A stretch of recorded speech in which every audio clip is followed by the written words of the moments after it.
Assalomu alaykum. Bir ayolni turmush o'rtog'i vafot etadi. Yolg'iz qoladi, farzandlari bo'lmaydi. O'ziga to'q, boy badavlat bir ayol bo'ladi. G'arbona bir hayotni yashashni yaxshi ko'radigan bir nima deydi? Klassik adabiyotlarni sevadigan, fransuz san'atiga oshino,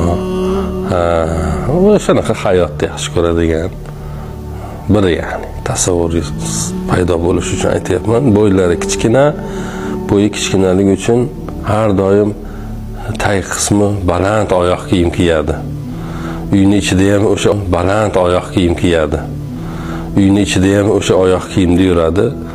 Bir 3-4 qavatli uy bor. Shu uyda o'tirsangiz butun shu ayolni oyoq tovushi eshitiladi.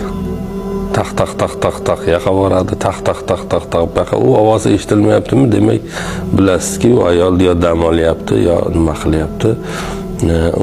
Ozgina eshitilsa ham, sal qimirdsam g'irch etgan tovushdan bilasiz qaysi qavatdanligining boshqasini ma'lum. Ayolning xizmatkorlari bor.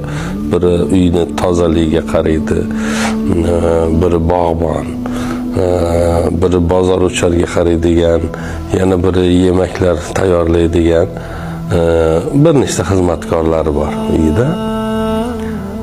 Hammasi juda yaxshi. Ayol xizmatkorlarni hurmat qiladi, xizmatkorlar ham ayolni hurmat qilishadi.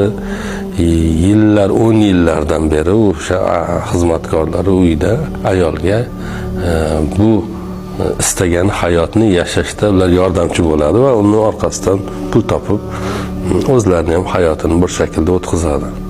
Endi ayolni ham yoshi yosh emas, yoshi bir joyga boribdi, yaqinlashibdi va yuragi bezovta qilishni boshlabdi. Shifokorni chaqiribdi, so'rabdi, yuragim bezovta qilyapti desa, shifokor aytdi, buni hammasiga sizni bu tagi baland oyoq kiyimlaringiz sabab.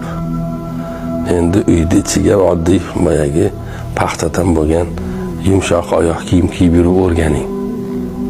Shunda sog'ligingiz joyiga keladi. Bu turishda o'zingizni qiynab qo'yasiz. Yoshingiz ham unaqa yosh qizlarda emassiz endi, debdi. Ayol ham rozi bo'libdi. Yumshoq oyoq kiyimda yurishda va ozgina payt ichida hayotida mudhish o'zgarishlar sodir bo'ldi. Hamma xizmatkorlarni u yoki bu ayblarni ustida, o'g'irliklar ustida qo'lga tushirishni boshlabdi. Bir kuni qarasa unisini o'g'irlayapti, bir kuni qarasa bunisi buni o'g'irlayapti, u bo'layapti. Hatto